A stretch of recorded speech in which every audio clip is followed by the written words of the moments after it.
Keaton and Russell were on a couple of days ago from Do Dissidents, and this is a clip about Aaron Brockovich from a longer show that they did.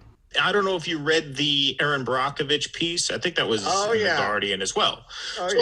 Show me, those are the and the liberals came after her. I know, they came after her. How dare you? It's like, I mean, just fucking crazy. You can't make it up. No, you can't make it up. They come after Aaron Brockovich. She's like a blue-collar saint in America. This woman has practically been canonized. Right, been canonized. And they said, they tweet out, give him a chance. He just got the job. You're not being helpful, right? But the point that I would make is she's not a brunch liberal, right? She's an activist liberal. And she wrote in her piece that she had hope that a Biden administration would usher in some transformative change. And she writes an op-ed saying, Joe Biden, are you kidding me? I covered that a couple of days after the article came out that Aaron Brockovich wrote.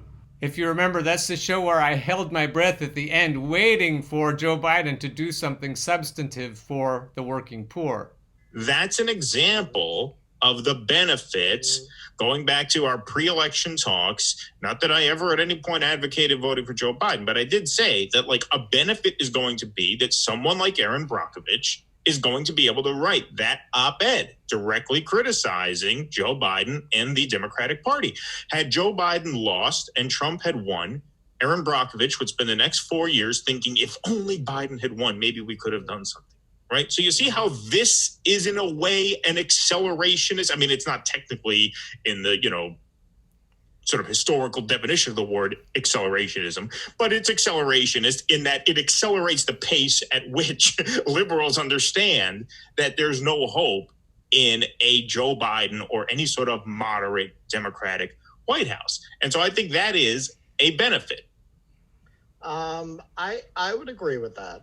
I made a couple of comments under this show, and I'll link to it so you can comment as well. My first comment was, liberals won't be radicalized unless they are paying as much attention as Aaron is. And almost nobody's paying as much attention as Aaron is. Aaron is a radical from the beginning. That's why we should canonize her, Russell. The rest will read the New York Times and then attack her on Twitter.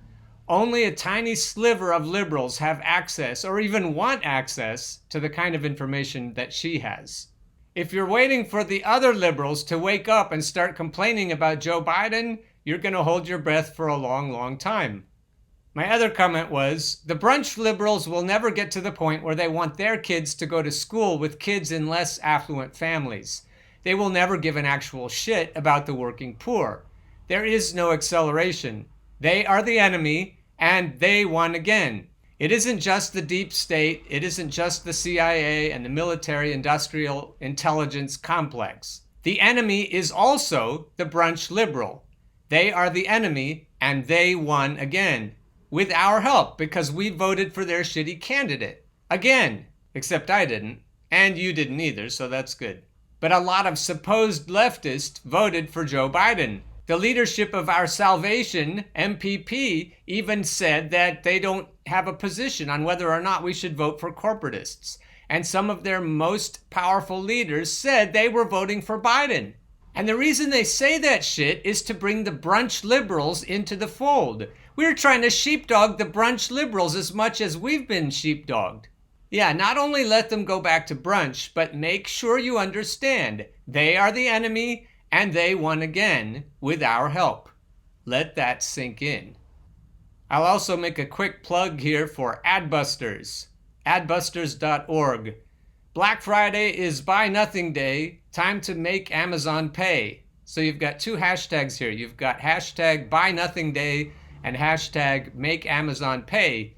And even though we've missed Black Friday, we can still follow these hashtags throughout the holiday season and throughout the new year. Victor Tiffany has been talking about this for a long time. We need to stop being consumers. We need to figure out how to get by on much less until we can bring the corporations to their knees. Hey, jammers! This year's Buy Nothing Day stands to be the most critical yet in the activist tradition's nearly 30-year history. Why? It hardly bears repeating. The coronavirus has decimated the economy, not just decimated, and re-exposed nauseatingly profound inequalities.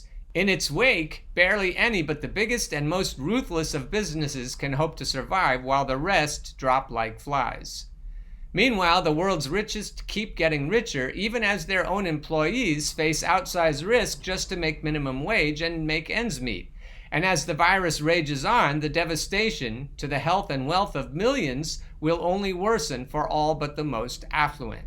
It didn't have to be like this. The virus merely served as the catalyst for the second economic drubbing in a generation, the severest in a century.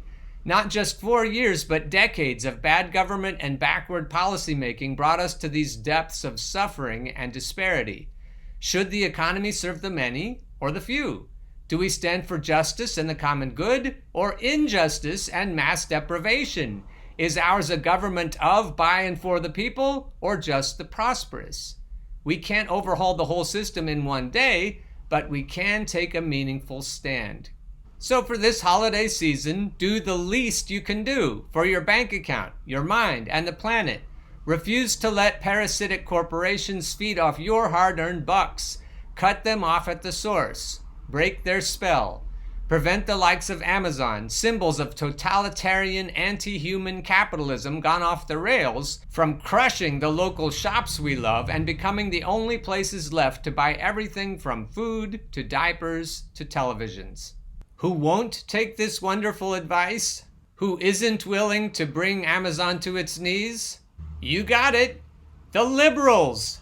Wise words from Phil Oakes, who was way ahead of his time. Or else we're just way behind his time. I guess we've been backsliding. This is how he used to introduce this song. In every American community, you have varying shades of political opinion. One of the shadiest of these is the liberals, an outspoken group on many subjects. 10 degrees to the left of center in good times, 10 degrees to the right of center if it affects them personally. So here then is a lesson in safe logic. I'd put them 45 or 50 degrees to the right of center at all times, even when they're virtue signaling. I cried when they shot Medgar Evers, tears ran down my spine, and I cried when they shot Mr. Kennedy as though I'd lost a father of mine. But Malcolm X got what was coming. He got what he asked for this time. So love me, love me, love me, I'm a liberal. Get it? What we need to get is that liberals are the enemy. Ah, the people of old Mississippi should all hang their heads in shame. Now I can't understand how their minds work. What's the matter? Don't they watch Les Crane? Les Crane was a radio and television celebrity from the early 60s who competed with Johnny Carson for ratings. Crane interviewed such figures as Martin Luther King Jr., Robert Kennedy, and Bob Dylan. But if you ask me to bus my children, I hope the cops take down your name. So love me, love me, love me, I'm a liberal. I hope the cops take down your name. Blue lives matter. We gotta protect our shit, right? Not only do we protect our children from your children, we protect our shit from your greedy fingers. Phil Oakes had this figured out. This is a class war. Let's take another stab at AOC also before we launch into the main event. AOC says she follows Democratic leadership on issue of U.S. intervention in Venezuela. If you were to become the president, Alexandria, how do I know that you wouldn't become the next Barack Obama?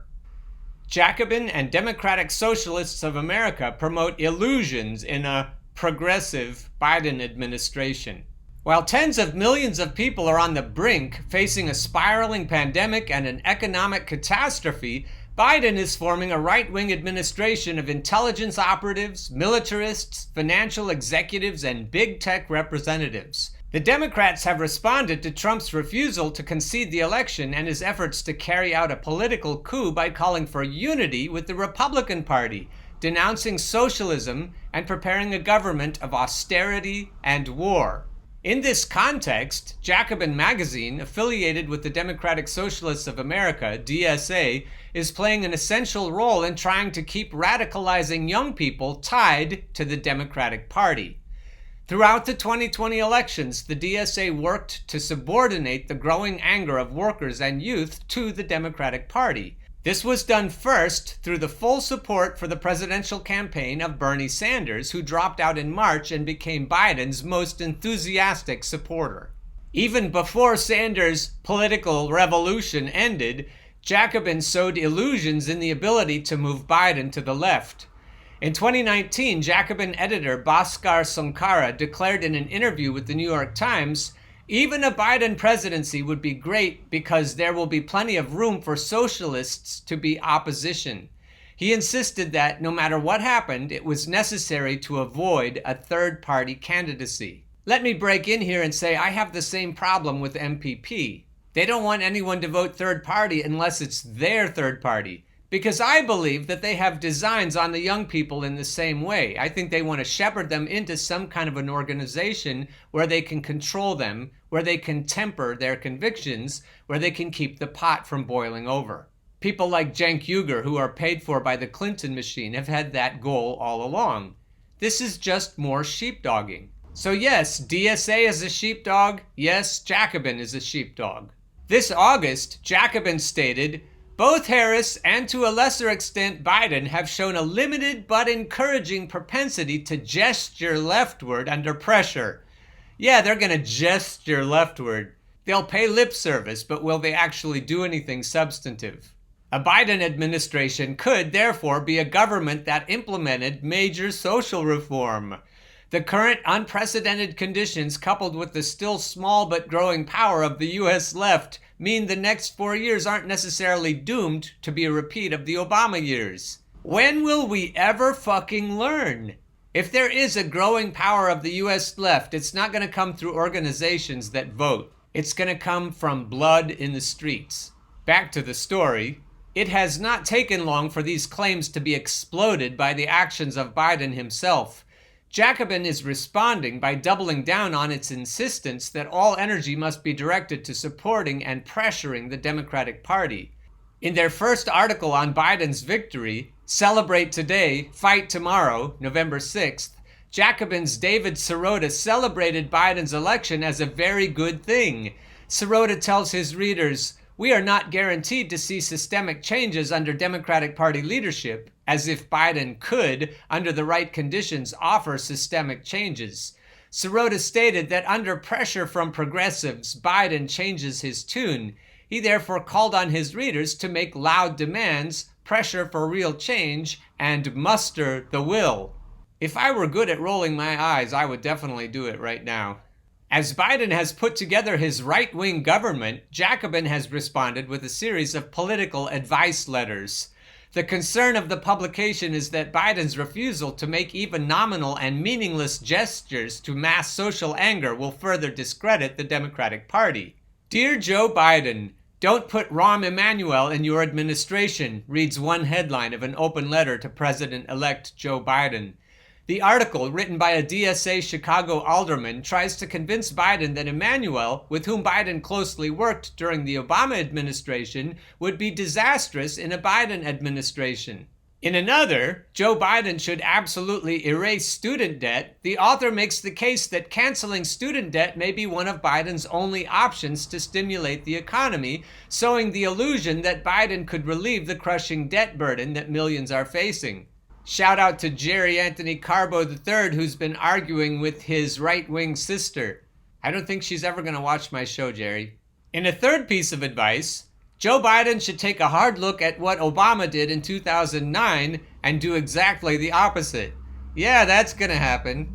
The author warns that the incoming Biden administration risks repeating the catastrophic policy failures of the past decade, as if the pro-Wall Street attacks on the working class conducted under the Obama administration were policy failures and not the deliberate implementation of ruling class policy. Yeah, Aaron Brockovich, if you're still waiting for Biden to do better than the Obama administration, you're going to be holding your breath a long time. Other articles complain that Biden is not giving political positions to Jacobin's main allies in the Democratic Party. For example, in Joe Biden is freezing Bernie Sanders and Elizabeth Warren out of his cabinet, the author worries that Biden is freezing the left out of his cabinet and tells readers that we'll have to push him to win any progressive gains. It just sounds more and more ridiculous the more I read this.